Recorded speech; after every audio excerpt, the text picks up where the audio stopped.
तो कल आपने देखा कि मोमिन मलिक सर लाइव आए थे जिसमें कि जो भगोड़ी है वो यही बात कहती आ रही है कि मेरा जो हैदर से शादी हुआ था वो लव मैरिज नहीं था। जिसमें कि कल ऐसे प्रूफ मोमिन मलिक सर ने आपके और हम लोगों के सामने रखे हैं, वो भी मैं आप लोगों को साथ शेयर करूंगी और इस वीडियो को पूरा देखिएगा। कुछ ऐसे क्लू हैं जो आप लोगों के साथ शेयर कर रही हूँ और कुछ ऐसी बातें हैं जो कि आप जानना चाहते हैं पर कहीं और से आपको जानने को नहीं मिल रही है। तो वही कुछ बातें आप लोगों के साथ मैं शेयर करूंगी। आशा करूंगी कि आपको ये वीडियो समझ में आएगा, ठीक है ना? क्योंकि देखने से नहीं होता है, कुछ समझ में आना ज़रूरी होता है। एक लड़की जो 18-19 साल की लड़की होती है, 18 साल के बाद लड़की नाबालिग हो जाती है। 18 साल के बाद लड़की बालिग हो जाती है, वो अपने डिसीज़न खुद ले सकती है। तो भगोड़ी ने भी अपने डिसीज़न लिए। 19 से 20 साल की एज में उसने ये डिसीज़न लिया, घर से भागी। हैदर के साथ उसने अपना रिलेशन को रखा और फिर हैदर की फैमिली में आके रहने लगी। फिर वहाँ पर जैसे इसके फैमिली वाले पहुँचते हैं तो कार्रवाई होती है। तो उस कार्रवाई के आधार पे इसने अपनी बात रखी, जो कि इसने कट टू कट बोला। उसमें लिखा हुआ है, सब चीज़ मैं आप लोगों के साथ शेयर करूँगी, तो इसीलिए बोल रही हूँ वीडियो पूरा देखिएगा। तो वो लड़की आती है वहाँ पर, उन चीज़ों को रखती है, उसमें सब चीज़ें बताती है कि मैं बालिग हूँ, मुझे मेरी ज़िंदगी जीने का हक है। ये कुछ इस तरीके के उसमें लिखे हुए होते हैं। कुछ और ये बातें भी होती हैं जो कि मैं आपको बता रही हूँ कि मुझे मेरे पेरेंट्स किसी एक ऐसे लड़के के साथ बांधना चाहते हैं जो ना कमाता है ना धमाता है। मैं शुद्ध हिंदी लैंग्वेज में आप लोगों के साथ शेयर कर रही हूँ इस बात को। तो वो बिल्कुल मवाली टाइप का है, उसके साथ मेरी शादी करना चाहते हैं और मैं बालिग हूँ तो मुझे पूरा राइट है कि मैं अपना डिसीज़न ले सकती हूँ। इसीलिए मैं गुलाम हैदर के साथ अपनी शादी को रखना चाहती हूँ और मैं पूरे होशो हवास में इस चीज़ को बोल रही हूँ कि मैं गुलाम हैदर के साथ रहना चाहती हूँ, या XYZ बहुत सारी इसने भगोड़ी ने अपनी बातों को रखा वहाँ पर। क्या होता है जब उसने वो चीज़ें रखी, सारे सिग्नेचर हो जाते हैं इसकी फैमिली के और गुलाम हैदर की फैमिली के, क्योंकि गवाह बहुत इंपॉर्टेंट होते हैं। चाहे आप कोई भी आप कानूनी कार्रवाई करवाते हैं तो उसमें भी गवाह आपका बहुत इंपॉर्टेंट होता है, एक रोल प्ले करता है। चाहे आप इनके में कहते हैं कि डिवोर्स में भी 2 गवाह की ज़रूरत होती है और शादी में तो आपको पता है बिना गवाही की कुछ नहीं होता है।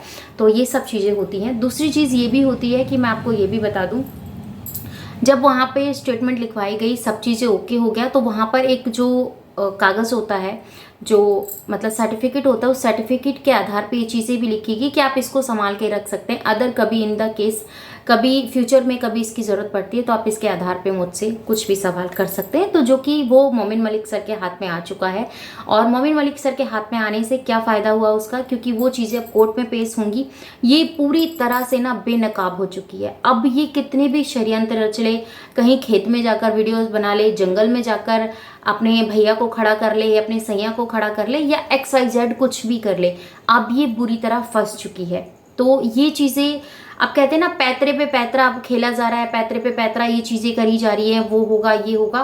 तो ये सिर्फ लोगों को लोगों के माइंड में भ्रम फैलाने की कोशिश की जा रही है कि मैं सेफ हूँ, मैं सब कुछ हूँ और मेरे जो इतने चाहने वाले हैं वो मुझे सेफ कर लेंगे, मुझे सपोर्ट करेंगे, ये है वो है। नहीं भैया, भारत के लोग हैं। भारत के लोग जितनी जल्दी, मैं हमेशा से कहती हूँ, जितनी जल्दी प्यार करते हैं ना उतनी जल्दी वो, जैसे कोर्ट की तारीख नज़दीक आ रही है और जैसे जैसे हैदर आ रहा है वैसे वैसे इसकी जो दिल की धड़कन है ना वो बहुत ज़्यादा तेज़ हो रही है। अभी तक बोलती थी कि हैदर आएगा, मुझे उससे कोई मतलब नहीं है, पर अब बोलती है अगर हैदर आएगा तो मैं उससे एक बात ज़रूर पूछूंगी कि तुमने जब मुझे छोड़ दिया था, मेरे बच्चों को छोड़ दिया था, मैं जिस हाल में थी, तो तुम अब क्या किस लिए आए? मुझे अब रहने दो, चैन से सुकून से रहने दो। मतलब अब इसके मन में वो सवाल जाग रहे हैं।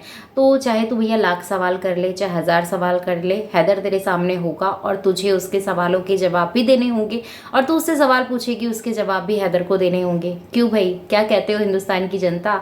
बिल्कुल सही कह रही हूँ ना मैं? और ये हम लोगों को पागल बना रही है और इसको कुछ नहीं मिलता है। हिंदू मुसलमान करने बैठ जाती है। हमने एक बात बताओ, पाकिस्तान में क्या होता है क्या नहीं होता है वो हम लोगों का कानून वहाँ जाके नहीं लागू होगा ना, तो हम लोगों को बता के क्या मिलने वाला है? तेरे ऊपर हम सिंपैथी रखेंगे कि भाई तू तो पाकिस्तान से आई है, कि वहाँ पर तू ये चीज़ें कार्ड खेल रही है मेरे साथ, कि वहाँ पे हिंदुओं के साथ तो भैया ऐसा किया जाता है, 1% भी उनको आज़ादी नहीं मिलती है, और 100% आज़ादी पाकिस्तानी लोगों को होती है, मुसलमान लोगों को होती है। तो यहाँ पर जातिवाद फैलाना चाहती है, हिंदू मुसलमान करना चाहती है, क्योंकि तुझे पता है ये सबसे सिंपल कार्ड है, और इसको खेलेंगे ना तो ऑडियंस हमारे फेवर में होगी। पर ये बहुत गलत है तेरा, ठीक है? ये भारत की जनता है, ये सब चीज़ें समझती है, ये बेकाबी बातों में नहीं आती। जो मुंह में आता है वो बके चले जाओ, जो मुंह में आता है वो बोले चले जाओ, हो जाएगा ठीक है। ऐसा नहीं होता भाई, ऐसा बिल्कुल भी नहीं होता, अब तो बिल्कुल नहीं होता, ठीक है? समझदार लोग बैठे हैं यहाँ पर, समझदार लोग बैठे हैं। और आज बच्चा बच्चा, जब से इनके हाथ में फ़ोन आया ना, जब से तेरे चिट्ठे, जो तेरे काले चिट्ठे पाकिस्तान से इंस्टॉल हुए हैं, तब से लोगों को और ज़्यादा समझ में आ गया कि तेरे पे तो सिंपैथी करना ही बेकार है, तेरे को दया दिखाना, तेरे ऊपर रहम करना बहुत बड़ी गलती है। और जिन्होंने जो गलती की आज वो उस गलती को भुगत रहे हैं, तो उसके लिए हम क्या ही कह सकते हैं, ठीक है ना? और रही बात लप्पू की, तो उसके लिए मैं क्या ही बोलूँ। चलो जाते जाते 2 शब्द बोल देती हूँ। तू भारत का बेटा है, ठीक है? तेरी फैमिली से हमें सिंपैथी है, पर हम कभी नहीं चाहते कि गोड़ी के गुनाहों की सज़ा तुझे और तेरे परिवार को भुगतनी पड़े। देख, तूने तो जो गुनाह किया है वो तो तुझे भुगतना पड़ेगा। तेरे इस गुनाह में तेरा बाप शामिल है, नहीं, ठीक है? तेरा बाप शामिल है, तू खुद शामिल है। तूने अब उसमें अपनी फैमिली, अपनी भाभी, उसके बच्चे, अपनी माँ, अपनी बहन, इन सबको भी तूने उसमें शामिल कर लिया है। तो भैया जब कार्रवाई होगी ना, तो सबको एक एक करके ले जाया जाएगा और सबसे एक एक करके वो बयानबाजी पूछी जाएगी। अब तो इसीलिए भैया इसके जो फेक ससुराल के फेक ससुर जी को लाके लाइव में बिठाया जाता है और ये चीज़ें बताई जाती है। ओ माय गॉड, कि बेचारे को बोलना नहीं आता, पर उसको लपड़ लपड़ लपड़ लपड़ लपड़ बोलने के लिए बिठाया जाता है, और पीछे कठपुतली की तरह ऐसे तालियां बजाई जाती है, जैसे एक बच्चे में, एक खिलौने में वो भर देते ना चाबी, और उसको बोलते हैं कि ऐसे बंदरियों की तरह नाचे, तो वो वाला हाल ये करने लगती है।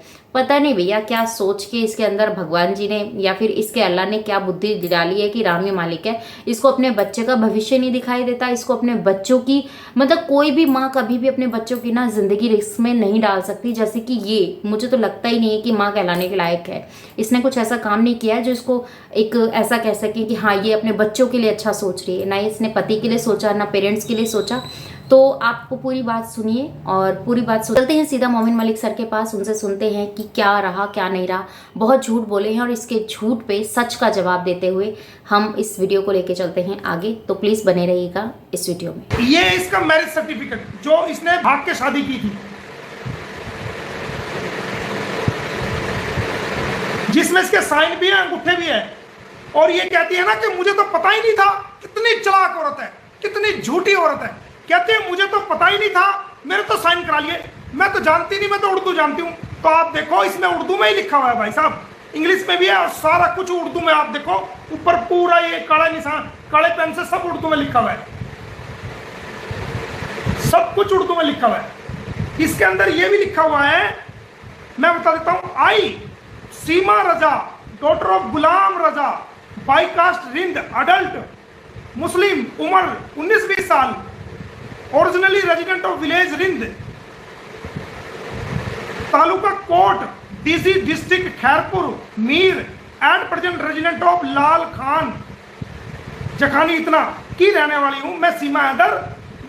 बाप का नाम गुलाम रजा, बाई कास्ट रिंद, मेरी उम्र 19-20 साल, मैं यहाँ की रहने वाली हूँ।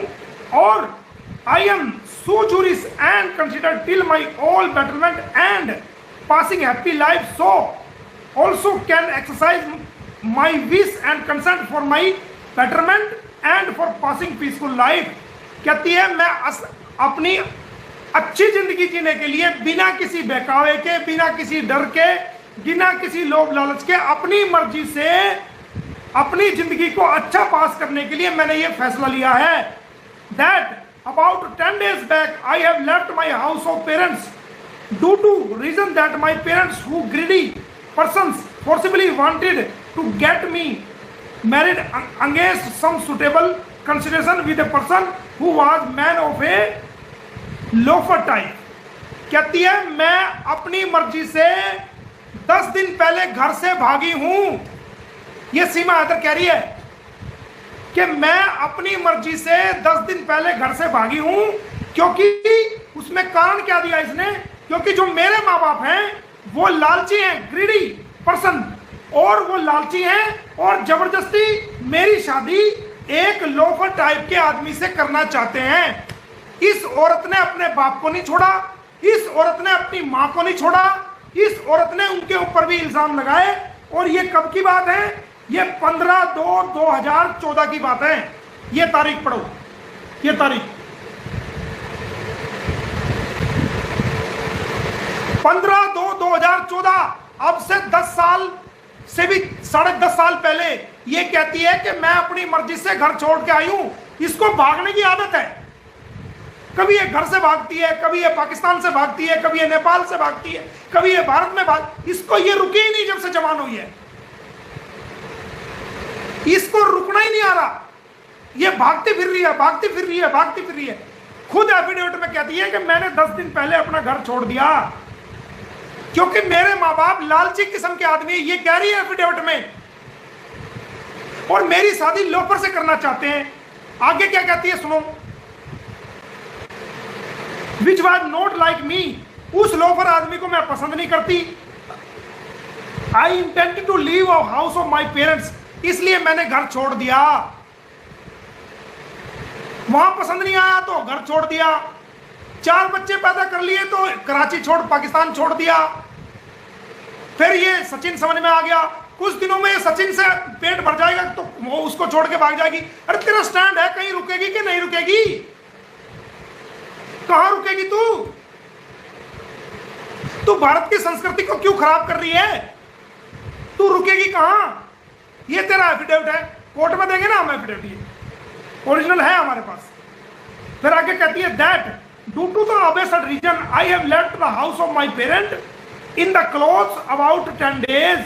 ये कहती है कि मैंने 3 कपड़ों में अपना घर छोड़ दिया 10 दिन पहले अपनी मर्जी से, and directly came to the house of Amir Jan son of Ghulam Mohammad Jakhari resident of village Lal Khan जखानी।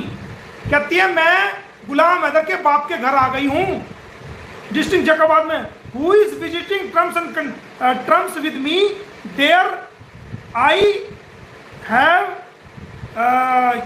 ये थोड़ा साइन लगी हुई है, living in the house of the said Lal Singh, और मैं इस घर में रह रही हूँ। Who is very well and earlier to me and treats as sister, यानी कि मैं इस घर में रह रही हूं अपनी मर्जी से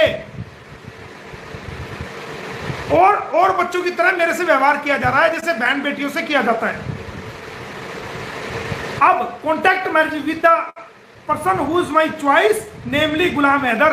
ये कहती है, देखो ये कहती है ना गुलाम मेरे पसंद नहीं था, इसमें कह रही है कि मैं शादी कर रही हूं अपनी मर्जी के, my choice namely Ghulam Haider son of Amir Jan resident of village तालिका जकमाबाद। कहती है मैं गुलाम हैदर से अपनी मर्जी से शादी कर रही हूं। कोई भी इंसान ये पैरा पढ़ सकता है, ये वाला पैरा, ये पैरा पढ़ो, अपनी मर्जी से शादी कर रही हूं मैं, ये कहती है। अब क्या तेरा आग बढ़ गई, अब क्या हो गया तेरे, अब क्या हो गया तेरे, जब तू अपनी मर्जी से गुलाम हैदर से शादी करी, अपनी मर्जी से 4 बच्चे पैदा करे, अब क्या हो गया तेरे, क्यों भागे तू वहां से। फिर आगे कहती है that my own wish, consent and without force, fear, without any pressure upon me। कहती है मैं ये फैसला अपनी मर्जी से ले रही हूँ, बिना दबाव के, बिना डर के और बिना किसी प्रेशर के। I have chosen to contact marriage with the said गुलाम हैदर, और मैं गुलाम हैदर से अपनी मर्जी से शादी कर रही हूँ। I feel that he will keep me as his wife, whose I will pass happily life। कि मैं इसके साथ खुश रहूंगी, कि मैं इसके साथ खुश रहूंगी, खुद कह रही है कि मैं इसके साथ खुश रहूंगी। ये आप कोई भी पैरा नंबर 5 पढ़ें, पैरा नंबर 5 कोई भी पढ़ ले।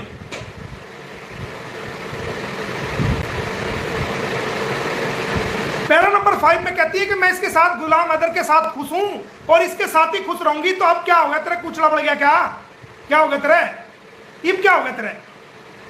जब तू इसके साथ खुश थी तूने लिख के दिया है, अब क्या होगा तेरे? उसके बच्चे थे। और आगे लिखा that I swear this affidavit of my own accord free will without force pressure fear and voluntary to be treated as evidence in any time of the need. ये कहती है मेरा एफिडेविट सबूत के तौर पर रखा जाए और कहीं भी किसी भी वक्त जो है इसको अगर जरूरत पड़े तो अदालत में बतौर सबूत पेश किया जाए, तो हम करेंगे ना अदालत में पेश। और ये इसका फोटो लगा हुआ है, ये इसका फोटो उस टाइम का लगा हुआ है, ये आप देखोगे ये फोटो लगा हुआ है। गुलाम हैदर का भी है और इसका भी है। तो जो कुछ हुआ इसकी मर्जी से हुआ, ये टिक ही नहीं रही, घर से भाग रही है, 4 बच्चे बाल पैदा करके भी भाग रही है, कहीं किसी के साथ रिलेशन में, कहीं किसी के साथ, बुरा हाल है। अब अगली हकीकत देखो। अब ये कहती थी कि मैं 4 साल पहले, इसका भैया भी कह रहा है कि 4 साल पहले तलाक हो गया था, ये कह रही है कि 4 साल पहले तलाक हो गया था। तो अगर 4 साल पहले तलाक हो गया था, वकील तू कहां का वकील है? तू सोचता ही नहीं कौन सी डेट, तू तेरा तो वो काम है कि फला तारीख को ये काम हुआ था और उस दिन तेरे से 13/2 फला को ये काम हुआ था, और हमने पूछ लिया उस दिन क्या था, शनिवार था इतवार था, कह रहे उस दिन तो शनिवार था, पता चला उसको चेक किएगा डेट को तो उस दिन तो बुधवार था। इसको पता ही नहीं कौन सी बात कहनी है, उसको पहले समझता ही नहीं, बस गुमराह करता है लोगों को। ये देखो, ये वो डॉक्यूमेंट है जहां पर ये सीमा की फैमिली आईडी है, जैसे हमारी फैमिली आईडी है, पाकिस्तान में भी ऐसे ही डाटाबेस फैमिली आईडी होता है, वो मैं दिखाता हूं। ऊपर लिखा फैमिली रजिस्ट्रेशन सर्टिफिकेट, ये देखो आप फैमिली, ये आप देखोगे, ये आपको मैं दिखाऊंगा, ये लिखा हुआ है फैमिली आईडी रजिस्ट्रेशन सर्टिफिकेट, दिख रहा है? ये देखो फैमिली आईडी रजिस्ट्रेशन सर्टिफिकेट, ये फैमिली आईडी रजिस्ट्रेशन सर्टिफिकेट है। और इसकी तारीख भी देखो, इसकी तारीख क्या है, 6/10/2022, 6/10/2022, यानी कि 2 साल पहले। और उस फैमिली आईडी में ये इसका नाम है सीमा, इसका ID card number, date of birth, और ये किसकी वाइफ है, बाप का क्या नाम है, इसका धर्म क्या है, वो सब इसके अंदर लिखा हुआ है। ये देखो, इसके पति का नाम क्या है, इसके पति का नाम ये देखो गुलाम हैदर, ये हस्बैंड लिखा हुआ है, ये लिख रहा हस्बैंड, ये हस्बैंड लिखा हुआ है।